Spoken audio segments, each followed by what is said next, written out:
Buongiorno cari amici, benvenuti anche oggi alla Espresso del vostro Magnetto Veneziano. Oggi parleremo di una domandina che mi viene fatta spesso e riguarda soprattutto un passaggio Vecchio Testamento in cui il Dio di quel popolo, di quella tribù, perché erano poi 12 nel Vecchio Testamento, anzi in realtà erano poi 13, no?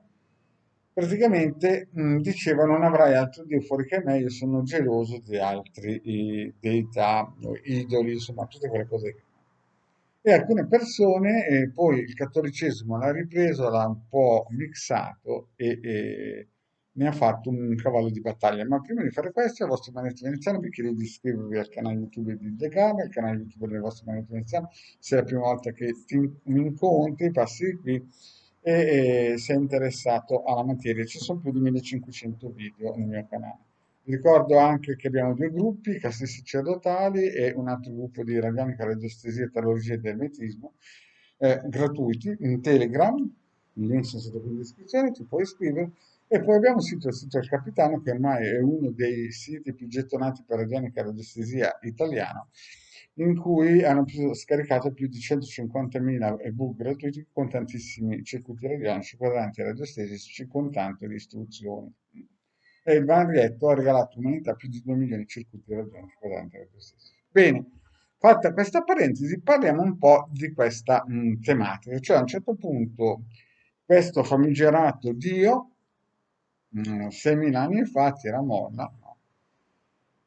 Chiaramente poi c'è chi dice 2000, 3000, 4000, insomma, facciamo una cifra tonda. 6.000 anni fa a un certo punto dice a questi tribù non avrete altro Dio fuori di me, io sono geloso e tutte queste cose qua. Allora, quando uno si avvicina all'esoterismo, chiaramente comincia a capire che esistono geni, esistono varie forme di forze, no? E più una persona si innalza a livello spirituale, più uno si avvicina alla magia, più uno si avvicina a certe correnti misteriche, no? E più si rende conto che fondamentalmente sono forze, che voi le chiamate santi, che voi le chiamate geni, che voi le chiamate come volete, alla fine sono forze che condizionano il modo e la vita delle persone. Alcune forze sono create da maghi nell'antichità, altre forze sono proprio emanazioni di quello che i cabalisti chiamano Keter, no? Cioè praticamente c'è questo alberello qua, no? Che rappresenta l'anima delle persone, in cui dentro ci sono questi mondi e una parte è un'emanazione della Keter e le altre sono praticamente geni creati dagli esseri umani che poi in antichità erano dei maghi e sono ancora dei maghi tramite Gregori, tramite tante possibilità che avevano tramite le loro conoscenze esoteriche. Quindi ci sono alcuni che si spaventano perché dicono, caspita, la Chiesa Cattolica mi dice che non posso chiamare, non so, l'Arcangelo Michele, l'Arcangelo di qua, l'Arcangelo di là. Allora, come ho spiegato in altre pillole, qui non è questione di arcangeli, perché quando voi chiamate queste forze che gli esseri umani comuni conoscono, non è che sono proprio arcangeli, emanazioni della Keter, sono praticamente dei geni, no? Che volere volare i maghi nell'antichità hanno creato, no? Questi geni hanno delle qualità, delle forze, delle potenze e molte volte se si chiama con un'invocazione un arcangelo, facciamo quello che voi volete, non è che vi viene giù un'emanazione della Keter, perché non può scendere in questo mondo, non tanto perché è limitato, proprio perché la sua forma vibrazionale altissima, no, gli impedisce di buttarsi dentro nella marmellata di cioccolato. E quindi chi è che arriva giù? Arriva giù questi arcangeli di luce, roba del genere, non sono altro che costruzioni vibrazionali di maghi precedenti a noi. E quindi possono prendere possesso delle persone con le invocazioni e fare tante brutte cose, no? Possono portare addirittura le persone a farsi del male per poi portarle nel basso strano. In alcuni libri anche di Franz Bardon, in modo molto elegante, vengono spiegate queste dinamiche. Quindi, quando un cabalista o una persona del gruppo misterico serio incomincia a invocare o evocare certe forze, no? Non sta evocando o chiamando l'arcangelo di turno o di certi gruppi religiosi, ma sta chiamando delle forze emanate dalla Keter, che non hanno niente a che vedere con i classici arcangeli, angeli della New Age, cioè queste sono cose create dagli esseri umani nel passato, che poi vengono riciclati come un polpettone, e queste luci colorate, queste cose qua, sono roba per portare persone a basso strano, parliamoci chiaro. Quando invece una persona a livello spirituale si innalza, no?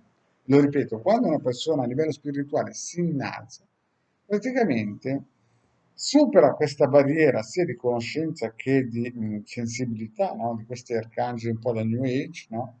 Ed entra in un mondo che è sempre qua. Mi spiego meglio. Il mondo a venire, il paradiso terrestre cattolici non è da un'altra parte, è sempre qua.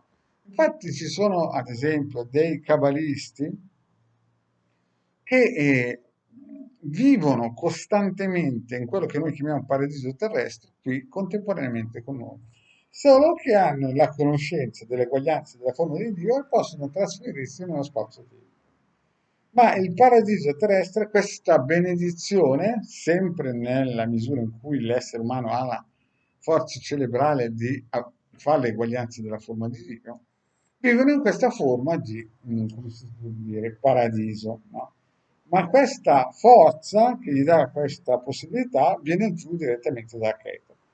Tutti gli altri angeli, gli arcangeli, queste cose da New Age, angeli colorati, salti quantici, roba del genere, noi non andremo da nessuna parte, noi resteremo esattamente, cammineremo su questo terreno qui, solo che avremo un altro stato coscienziale, almeno parlo per i cabalisti, che si chiamano i 125 gradini e riusciremo a entrare in quel mondo che è sempre qua, no? Che noi non riusciamo a vedere perché siamo un pochettino stati bloccati e che rappresenta poi il paradiso terrestre. Non andremo da nessuna parte e quindi subito sorge la domanda, ma gli extraterrestri esistono? Gli extraterrestri sono delle forme, non dico demoniache, ma sono dei geni, no? Chiamateli poi come volete, che praticamente prendono e acquisiscono queste forme. Se voi guardate una foto di un UFO di 50 anni fa, rappresenta un po' lo schema mentale delle persone 50 anni fa. Se voi guardate le foto di un UFO di adesso, rappresenta lo schema mentale. Eh, quindi tutte quelle persone che hanno messaggi, canalizzazione, roba del genere, non viene giù niente dalla Keter, ma sono praticamente una vibrazione molto più bassa che è quella dell'essere umano, che praticamente fa in modo che queste forze furbescamente si facciano passare per extraterrestri, per geni, per santi, insomma, per tutte quelle cosine, ma fondamentalmente sono geni. Quindi quelle persone che iniziano un percorso spirituale, a un certo punto, dopo aver invocato, evocato, studiato tutto questo meccanismo, si renderanno conto che arrivano a un punto dove più sopra, se non hanno veramente fatto un salto di coscienza, no? Non potranno salire, saranno risucchiati giù da queste forze che sono estremamente negative. Quindi, cari amici, lontano da tutti quelli che incominciano a dire io parlo con questa entità viene qui e mi racconta piffite e paffite, perché fondamentalmente sono geni del basso strano. Tutti quelli che invece a un certo punto salgono si rendono conto, prima che il paradiso terrestre è qua, e secondo che molte cose che ci sono state inculcate da 2000 anni in qua sono tutti dei cancelli mentali che non ci permettono di andare oltre alla conoscenza che certi gruppi misterici negativi vogliono farsi. Bene, grazie cari amici per avermi ascoltato, mi raccomando iscrivetevi al canale di De Caro Maria Veneziano e noi siamo sempre qui per voi. Grazie e alla prossima, ciao.